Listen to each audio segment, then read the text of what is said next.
Make some decisions, and I think that the leadership that we're looking for has to come from business. Very, very important now because business carries more authority and they carry the economics of the world. Today, we're bound together much closer than we were so many years ago, 1,000 years ago. We're neighbors, and we're bound together by electronics. We're bound together by technology. And the world has become, quote, a market. And it's this market that we have to deal with. And it's this idea of boundless and endless resources. And when you say resources, you're talking about our relatives. You're talking about our family. Fish are our family. It's not a resource, it's a family. It requires all the respect. The structure of the world itself is such.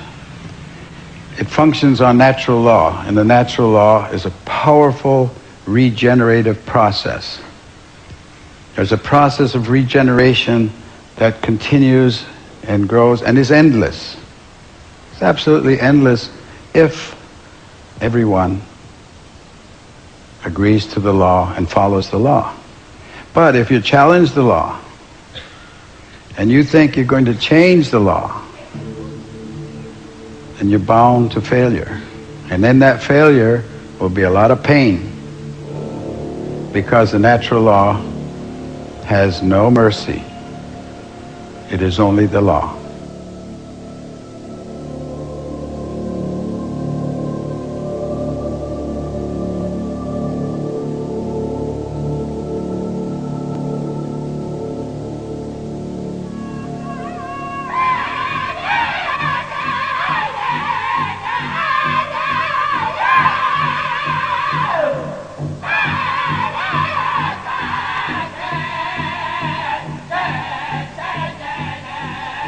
The earth is all-powerful. Wasn't made here for human beings. He said we're part of it. But we don't have to be here because the earth has its own process. And if it becomes to the point where you destroy yourself as human beings and you destroy life and finally leave this earth, the earth's not going to disappear. There's not going to be an end of the world. That's really a very interesting concept to us. No, the world won't end. People's life on it will. So it's not the end of the world you're talking about, it's the end of us. And the world, no matter what damage you think you've done to it, will regenerate, will regreen,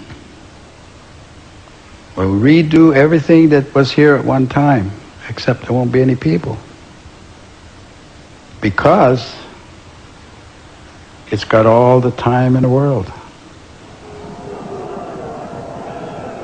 I said, now, as you're coming down the final stretch, you're racing towards the finish, and there is the stone wall, and you're not pulling your horse. You're not stopping. You're in fact accelerating. I said, now, that's the way I see the use of what you call resources. You're using them faster than they're reproducing. And you're headed towards that disaster, and none of you are pulling your horse.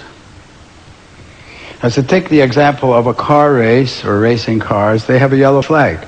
When there's an accident or something, a yellow flag comes out, everybody gets into line, and they slow down, and they have sort of a common sense about that, at least. I said, do you have a concept of a yellow flag? Is there a yellow flag amongst your ideas or your thinking here? And one of the gentlemen, and they were all men, maybe 50 to 60, 65, he said, he said, I understand what you're saying, but to answer your question, no, we can't. We can't pull our horse, as you say, because, he said, we have to show a profit. As a CEO, I must show a profit. If I don't show a profit, he said, I'm fired. Simple as that. I'm out of a job. I have to show a profit. I said, to who? He said, to you, the stockholder. I said, well, are you married? He said, yes, I am. I said, do you have children? He said, yes, I do. I said, do you have any grandchildren? He said, I have two boys. I said, when do you cease to be a CEO and become a grandfather?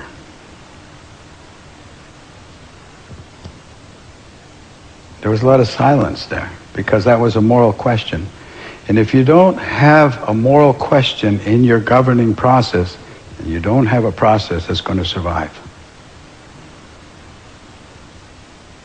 That's the governing law, the moral question. You must have a moral society, or you won't have any. He couldn't answer the question, and neither could anyone else, because it was a moral question. That's what we have to get back to.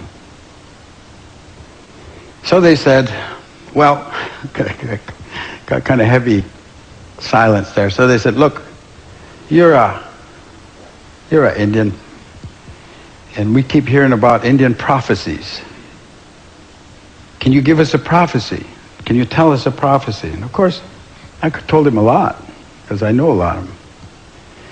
But at that particular moment, I said, certainly I can. And I can guarantee it. I said, really? Well, what is it?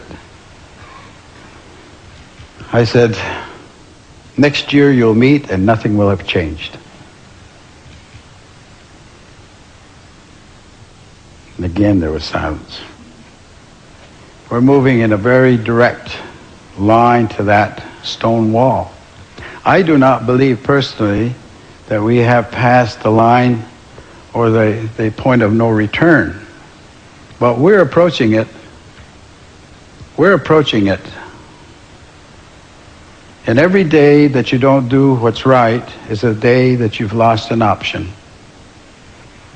And you're losing your options every day.